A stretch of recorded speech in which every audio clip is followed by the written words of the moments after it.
Senior Fellow and Director for Chinese Strategy at the Hudson Institute, Michael Pillsbury, joins me. Good evening, sir. Good evening, Greta. Thank you.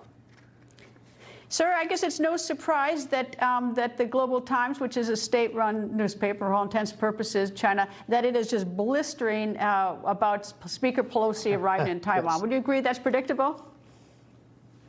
Yes, it is. It's not so much the rhetoric in their newspapers, it's the military movements that are of concern, I think, in Washington. Well, you know, it's sort of interesting. Upon her arrival, the tallest building in Taiwan apparently was lit up to celebrate that her arrival, the first time since 1997 when Speaker of the House Newt Gingrich was there, and that was to celebrate her late evening arrival. We talk about the impact of U.S. policy. Is Taiwan's policy itself going to change against China or against the United States as a result of this visit? I think it might. What Nancy Pelosi can do when she gets back is adopt a bipartisan approach to a number of measures that have been proposed by the Republicans in the House and Senate to strengthen deterrence for Taiwan, to make them less of a sitting duck.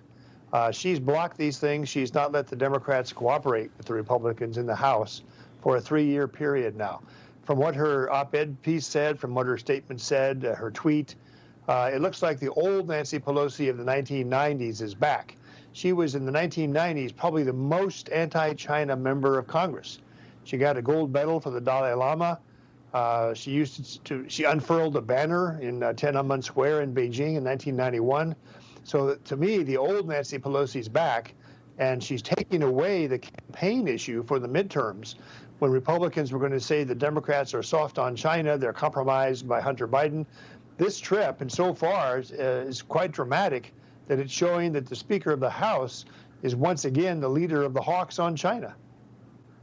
What do you think that the Chinese Communist Party, the leadership, is thinking President Xi about this arrival? Have they been sort of humiliated because they set up all these warnings? They said that they were going to shoot flares, they were going to deviate planes, and even shoot her plane down. Yes. What do you think what's the conversation now in the Chinese Communist leadership? As you know, I've written 3 books on the hawks versus the doves in Beijing. So I'm quite familiar with how they argue. Sometimes they reach a compromise from both points of view.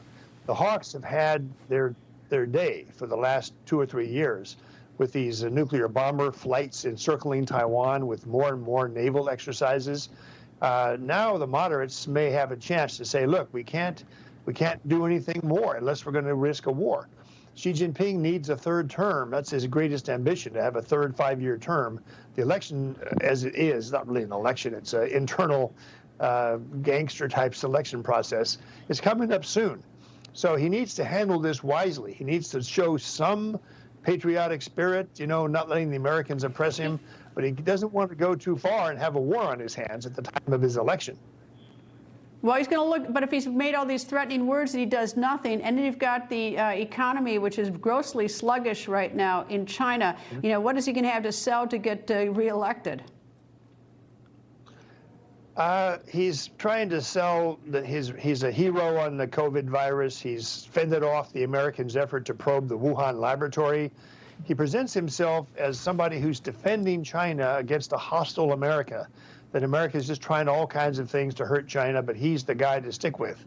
I think it's going to work. He's quite ruthless. He's put a large number of his opponents in jail, had others executed.